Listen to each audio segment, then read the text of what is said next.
কৃষ্ণ ওম নমো ভগৱতে বাসুদেৱায় ওম নমো ভগৱতে বাসুদেৱায় ওম নমো ভগৱতে বাসুদেৱায়।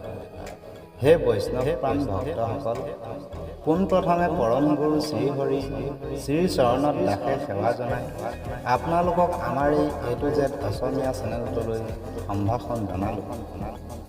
প্ৰভুসকল, মূকং কৰোতি বাচলং পংগুলংঘে তেগিং যৎকৃপাতমহং বন্দে পৰমানন্দং মাধৱ মাধৱ।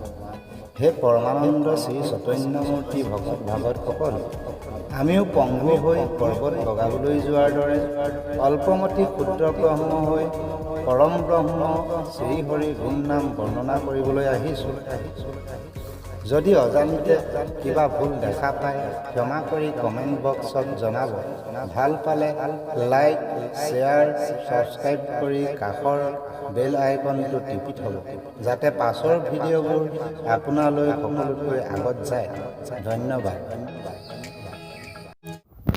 গুৰুৰ উপদেশ মতে নামদেৱ গুৰু ভকত চাৰিকো এক কৰি ঈশ্বৰক উপাসনা কৰাকে ভজন বোলে।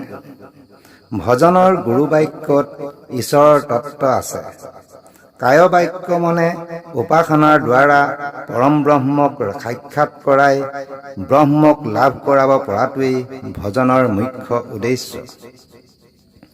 ঘোষাত কৈছে, ভজ ভগৱন্ত ভকতি ভাৱে নামলৈয়া গতি পতিটো পাৱে। ভগৱন্তক উপাসিলে পাপাত্মায়ো পৰিত্ৰাণ পায়। মানুহ জন্মক ঈশ্বৰক উপাসনা নকৰাজন ঘোৰ নৰগী। সেয়ে ঘোষাত কৈছে, মনুষ্য শৰীৰ পাই কৃষ্ণক নভজে, এহি মান দোষে ঘোৰ নৰকত মজে। ঈশ্বৰৰ উপাসনাৰ ফলে মহাপাপীয়েও উচ্চ পদ পায়। ভুৱন মোহন ৰাম ভজিলে তোমাক পায়, মহা পাপী জাৰ নাম জপি উত্তম পদক পায়।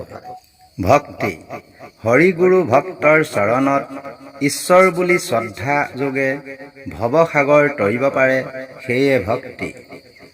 মানুহে ঈশ্বৰক নেদেখে আৰু লগো নাপায়। ভকতক ভকতি দান কৰা গুৰু পিতৃটো অধিক। ভকতৰ প্ৰতি ভকতি গুৰুৱে শিষ্যক পুত্ৰস্বৰূপে শিক্ষাদান দিয়ে। বিনা গুৰু চৰণে ভকতি ৰতি কবহু মুকুতি নহয়। গুৰুৰ কৃপা নহলে ভকতিত ৰতি নজন্মে, আৰু ভকতি নহলেও মুকুতি নাপায়। এতেকে গুৰুকে পিতৃ গুৰুকে ঈশ্বৰ বিশ্বাস কৰি ভকতিৰ মূল তত্ত্ব বুজিব পাৰিলেই মুকুতি পায়। কেৱলে ভকতি পুৰুষক তাৰে, সহায় কাকো নচাৱে। জ্ঞান কৰ্মযোগে তাৰিব নপাৰে, ভকতি নপাৰে যাৱে।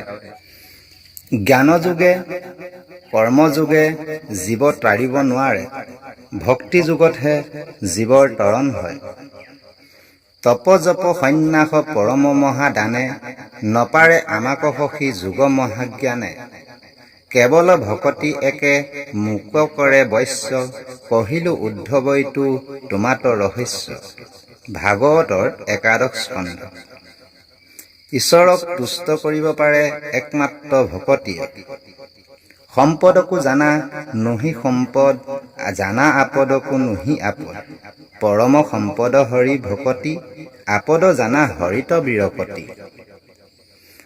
হৰিত ভক্তি জন্মিলেই সম্পদ বুলি জানিবা, হৰিত বিৰকতি জন্মিলেই আপদ বুলি ভাবিব। মাধৱে বুলন্ত সখী শুনা পৰিচ্ছদ, পঢ়ে সবে মাত্ৰ যেবে জানি চাৰি বেদ। কৰিব নোৱাৰে মুত তথাপি ভকতি, নলবয় নৰে যেবে সাধুৰ সংগতি। একাদশ। এতেকে গুৰুৰ উপদেশ মতে ভকতিৰ জ্ঞান লাভ নহলে, চাৰি বেদৰ জ্ঞান থকাজনৰো ভকতি নহয়।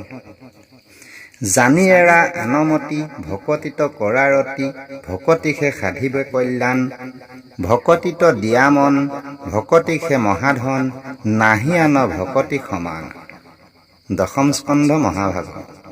প্ৰভুসকল, পৰম ব্ৰহ্ম ভগৱন্তই সকলোকে মংগল কৰাৰ কামনাৰে আজিলৈ বিদায়।